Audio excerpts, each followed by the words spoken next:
So I made this video about Ben 10 and how it was made, and it's safe to say it did pretty well. I'm not really sure if this is going to be a regular series on my channel, but with the release of the season 5 trailer for Rick and Morty, I figured why not do it for this show. I'm not a crazy super fan of Rick and Morty. I watched the first 3 seasons and I'm really impressed with it, and I definitely want to get more into it and learn more about the world. It's pretty funny. It actually took me a couple times to actually start this show. For some reason, every time I watched it, I just couldn't pay attention, and I'm so glad that I did start this show because it is such an interesting and cool show.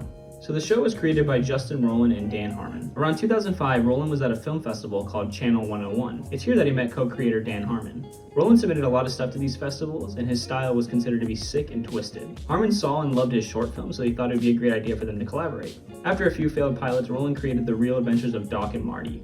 You can actually find these shorts on YouTube. While the shorts are a lot more inappropriate than the show we know today, you can see where a lot of the inspirations came from. Also, it's pretty obvious these are parodies of Doc Brown and Marty McFly from Back to the Future.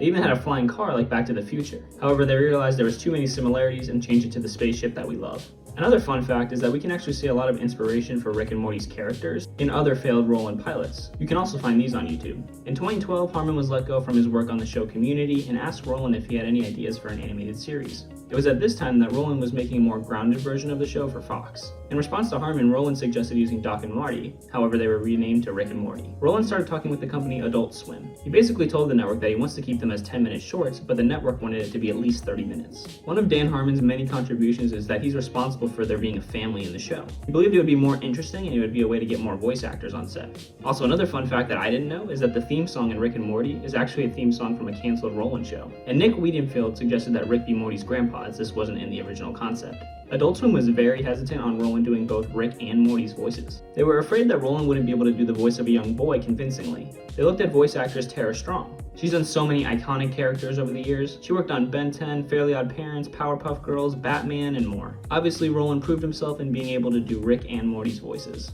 They sold the pilot to Adult Swim and they had to sit down and write more episodes. Knowing that they would likely procrastinate on writing some episodes, Roiland and Harmon sat down and binge wrote episodes. It took them 6 hours and they got a bunch out. And from there it was history. Season 1 of Rick and Morty dropped in 2013 and it's been an Adult Swim powerhouse for years. The season 5 trailer just dropped the other day and there's so much hype around it. If you guys want to see more videos about how shows are made, or if you want to see more Rick and Morty, let me know down below. Thank you for watching. Wubba-lubba-dub-dub!